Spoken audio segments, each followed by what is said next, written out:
ตอนนี้ก็มีผู้เฒ่าผู้แก่อยู่ในบ้านนี้ทุกคนเข้ามาอยู่ก่อนเนาะเพราะว่าพวกเขาจะนำพาจะเฮ็ดฮิตของแม่นบ่พออันนี้คือชาวบ้านเขาจะลงมาอยู่นี่ได้จักเดือนแหละมาอยู่นี่ลงมาอยู่3 เดือน3 เดือนโอ้แต่เวลาบุญงะนะโดยนะฮอดเดือนชีเนี่ยคนอยู่เองสบายดีทุกคนยินดีต้อนรับเข้าสู่ซองเบาจ้างวิธีชนบทมื้อนี้เบาจ้างจะพาทุกคนมาเบิ่งหมู่บ้านตุ้งแตงอีกเทื่อนึงทุกคนเบาจ้างจะมาอัปเดตให้ทุกคนได้รับรู้มื้อนี้คือวันที่20เดือน3เดือนมีนาทุกคนก็เลยเบาจ้างอยากจะพาทุกคนมารับชมอีกเทื่อนึงว่าเดี๋ยวนี้มันยังที่จะเกิดขึ้นกับหมู่บ้านนี้ก็คือได้ยินข่าวว่าเขาเจ้าจะยกย้ายหรือว่าจะมางเฮือนบ่พอมาโอ้หมู่บ้านตุ้งแตงเมืองตะโอยแขวงสารวันทุกคนนี่ก็ประมาณนี้แหละก่อนที่ชาวบ้านเขาเจ้าจะมางเฮือนเขาเจ้ามาเฝ้าเฮือนในมาเฝ้าบ้านเขาเจ้า3 เดือนแล้วอันนี้ก็จะเป็นฮิตของประเพณีของเขาก็คือเขาจะมาเฝ้าเฮือนคือคนที่เป็นผู้เฒ่าผู้แก่คนที่อันเฮ็ดฮิตของประเพณีเขาจะมานอนอยู่บ้านตรงนี้เขาจะมาเฝ้าทุกคนได้3 เดือนแล้วหลังจากนั้นก็เขาจะเปิดพิธียังอีกบ่ดนนี้จะเปิดพิธีในการมางเฮือนอันนี้ก็คือฮิตของประเพณีของชาวบ้านตอนนี้ก็มีผู้เฒ่าผู้แก่อยู่ในบ้านนี้ทุกคนเข้ามาอยู่ก่อนเนาะเพราะว่าพวกเขาจะนำพาจะเฮ็ดฮิตของแม่นบ่พอพอได้มาอยู่นี่จักมื้อแล้วนับเป็นเดือนหนึ่งโอ้มาอยู่3 เดือนเลยเนาะเฮ็ดหยังอันนี้อย่างโบงโอ้อย่างโบงนี่อย่างโบงอยู่บ้านเฮาเขาขายนี่โลเท่าใด8,000โอ้นี่ทุกคนก็คือตอนนี้ชาวบ้านเขาเจ้ากำลังกะเกียมแม่นบ่พอแกะเกียมสิมางเฮือนทุกคนนี่มางเฮือนแม่นเขาสิมางเฮือนหมดอันนี้แล้วก็ยกย้ายหมดเลยเนาะย้ายหมดเลยบัดนี้และเขาจะมีการเฮ็ดฮีตของประเพณีตามส้นเผาของเผ่าปะกุได้ทุกคนนี่เขาจะมีการกินนี่ยังเขาเฮ็ดทีนี่หมูกินยากินหมูโอ้เป็นบ้าโดยมันก็มีคนเข้ามาอยู่แล้วตั้งแต่เดือนนึงได้เข้ามากะเกียมปัดกวาดให้สะอาดเทียบห้อยหลังจากนั้นเขาจะเฮ็ดฮิตของประเพณีหลังจากเฮ็ดแล้วเขาจึงสามารถที่จะม่างเฮือนได้ทุกคนปีนี้ได้ยินว่าเขาจะม่างเฮือนนี่หมดเลยได้ทุกคนเขาจะม่างหมดเลยแต่เป็นน่าเสียดายที่เป็นภาพสุดท้ายหรือว่าเป็นวิดีโอสุดท้ายที่จะเห็นแบบนี้ในวันนี้อีกอนาคตยังอีกโบไกประมาณ 2-3 อาทิตย์หลังจากนี้ก็จะ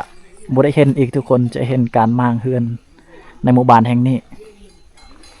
โอ้โหนี่คือต้นมะพร้าวสูงหมู่บ้านแห่งนี้ก็เป็นหมู่บ้านที่เก่าแก่แต่ดึกดำบรรพ์ประมาณ100 กว่าปีก็ว่าได้ทุกคนและชาวบ้านเขาเจ้าใช้ชีวิตประจำวันตั้งแต่ได้มาอยู่ในหมู่บ้านแห่งนี้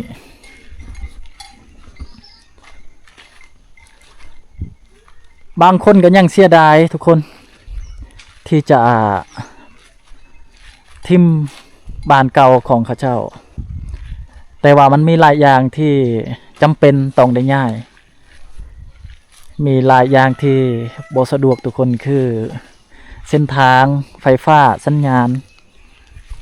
แล้วก็ห่างไกลซอกลีกจากตัวเมืองก็เลยมีอุปสรรคหลายอย่างชาวบ้านเขาเจ้าก็เลยจำเป็นต้องได้ย้ายทุกคนแต่ว่าชาวบ้านเขาเจ้าได้ย้ายไปตั้งแต่ปีกายนี้ได้ทุกคนตอนนั้นชาวบ้านเขาเจ้าบ่ได้มางเฮือน มีแต่เขาไปตัวเปล่ากับเครื่องนุ่งแล้วก็ผ้าห่มต่างๆเขาเอาไปตอนนั้น แต่ว่าเขาจะยังบ่ทันได้มางเรือน เพราะว่าตามฮิตของประเพณีของชนเผ่าปะโกะแล้ว เขาจะปะปีหนึ่งก่อน หลังจากนั้นจึงสามารถมางเรือนได้ ก่อนที่เขาจะมางเรือนชาวบ้านเขาเจ้าก็ต้องมาอยู่ก่อนประมาณ3 เดือนเด้ทุกคน ก็คือชาวบ้านเขาเจ้ามาอยู่ตั้งแต่เดือน1ปีนี้ปี2026จนฮอดเดี๋ยวนี้เดือน3และเขาเจ้าก็จะเฮ็ดพิธีกรรมทางศาสนา จะมีการกินแบะกินหมู ตามฮิตของประเพณีของเขาและจึงสามารถมางเรือนได้บาดนี้ มีที่ภูผาป่าไม้อากาศดีเย็น ก็คือเบาจางวานและมันมีหลายอย่างหลายสาเหตุที่ชาวบ้านต้องได้ย้ายไปจากหมู่บ้านเก่าแห่งนี้ทุกคน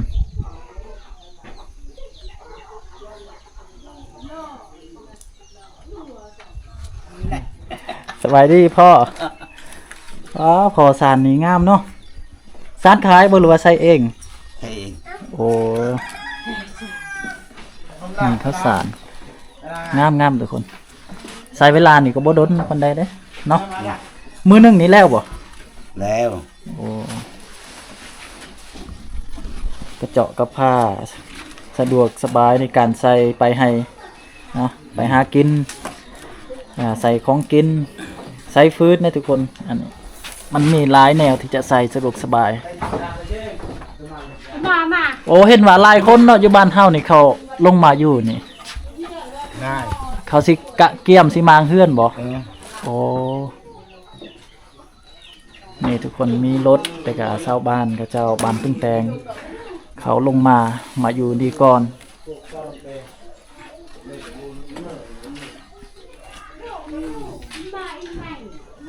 เพราะว่าชาวบ้านเขาเจ้าทั้งแม่นว่าเขาได้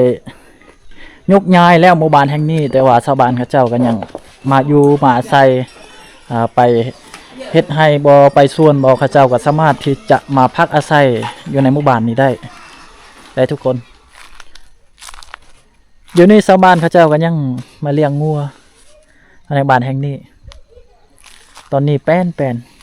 น่าอยู่ลีได้ทุกคนมีภูผาป่าไม้กกหมักม่วงเป็นบางอันเก่าของเขาเจ้าเป็นภาพสุดท้ายที่ทุกคนจะได้เห็นในหมู่บ้านแห่งนี้ก็ว่าได้ชาวบ้านเขาเจ้ากะเกียมสิมางหมดแล้วทุกคนเอ้ยนี่เป็นหมู่บ้านเก่าก็ว่าได้นี่อันนี้คือชาวบ้านเขาเจ้าลงมาอยู่นี่ได้จักเดือนแหละมาอยู่นี่ลงมาอยู่3 เดือน 3 เดือนโอ้แต่เวลาบุญงะนะโดยนะฮอดน้ำชามเดือนชีเนี่ยคนอยู่เองเดือนมหาบุญสังกะตรงไงหลอกแวนอุตุปโนอ้อยตะปโนโอ้ไอ้ตะตูเป็นกะแก๊กเนาะโดยโอ้จะบอกว่าเขาจะสร้างเฮือนน้อยๆเขาเฮ็ดเฮือนน้อยๆเขาจะเฮ็ดฮีทนี่เริ่มต้นแต่มื้ออื่นทุกคนก็คือเขาจะมาอยู่เดี๋ยวนี้ได้3 เดือนเลยเนาะตั้งแต่เดือน1จนฮอดเดือน3 เดือนก็คือเขาจะอยู่เป็นเดือนสุดท้ายเขาว่าได้เดือนนี้ ก่อนที่ทุกสิ่งทุกอย่างนี่จะหายไปในพริบตาหายไปจังได๋ทุกคนเพราะว่าเขาจะเอาเฮือนเก่านี่ไปมางแล้วก็เอาขึ้นไปไว้บอนไม้ที่เขาเจ้าอยู่ได้อันนี้เขาจะเอารถซิ่งเนาะต่างไปรถซิ่งมาแล้วแบกบ่ได้เหรอได้ยินว่าทางนำทางโพหรือรถซิ่งช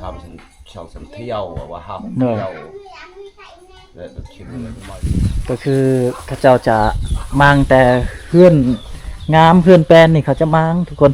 เพราะว่าเขาบอกว่าถ้าบ่มั่งนี่เสียดายไม่เลยเสียดายไม่และก่อนที่จะมั่งได้ก็คือต้องเฮ็ดก่อนแต่ว่าเพื่อนซุ้มนี้นี่เขาจะปะเลยเพื่อนซุ้มนี้ เขาจะปะเลยแบบเฮือนที่บ่งามในนี่เขาจะปะไม่แต่เขาจะมางเฮือนแปลนนี่เพราะว่าเสียดายใหม่นี่เขาว่าก็เลยต้องได้มางคือสะบานเขาเจ้าจะลงมาอยู่นี่ตั้งแต่เดือนหนึ่งจนฮอดเดือนนี้3 เดือนแล้วทุกคนก็คือเขาจะอยู่เป็นว่าปีสุดท้ายก็ว่าได้เดือนสุดท้ายก่อนที่ภาพเลยนี่จะหายเป็นอีกความทรงจำหนึ่งในหมู่บ้านแห่งนี้หมู่บ้านที่สงบดีอยู่กลางภูเขาทุกคนอยู่กลางภูเขาอยู่ป่าลึกลับก็ว่าได้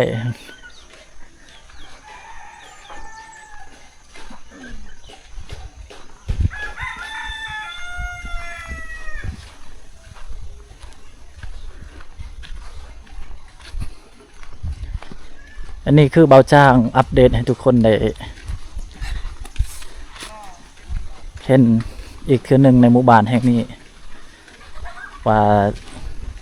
เดี๋ยวนี้สบานกำลังที่จะหมางเฮือนแล้วทุกคน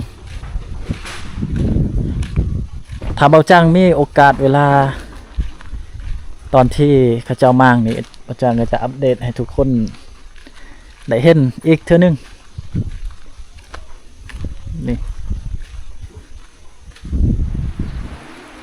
ข้อดีในหมู่บ้านแห่งนี้ก็มีหลายอย่างทุกคนก็คือบรรยากาศนี่ดีเต็มไปด้วยภูผาอ้อมรอบแล้วก็ทำมาหากินนี่ก็สะดวกสบายหาปูหาปลานี่ชาวบ้านเขาเจ้าเฮ็ดไร่ไถนานี่ก็สบายอยู่แล้วก็มีข้อเสียคือกันในขณะมีข้อดีข้อเสียก็คือเส้นทางยากบ่มีสัญญาณแล้วก็การไปมานี่ก็บ่ค่อยสะดวกทุกคนแล้วก็ห่างไกลจากห้องหมอ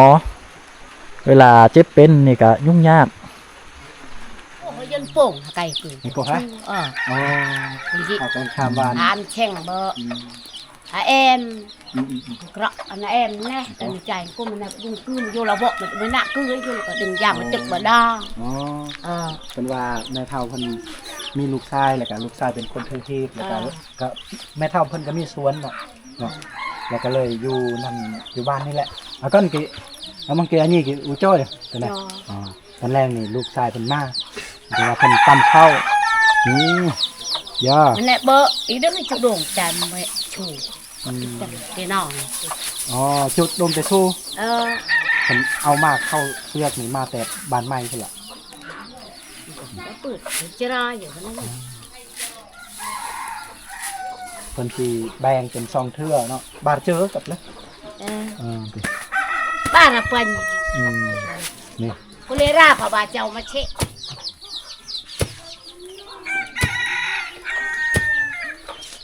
Chả clọc còn ai còn làm này. Khỏi vừa dùng clọc. Lệ của mẹ cái clọc thì ruồi ruồi. ก็แฮะ Kìa nhà am này cô clọc am, cô clọc.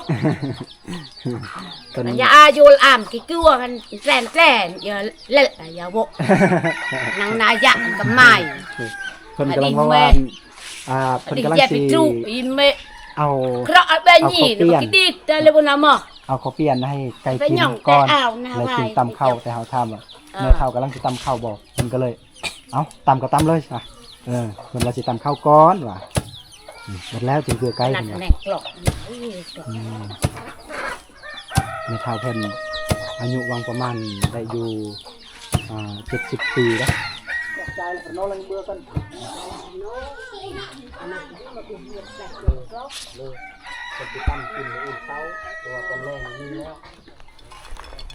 สายแม่น้ำเซรามังนี่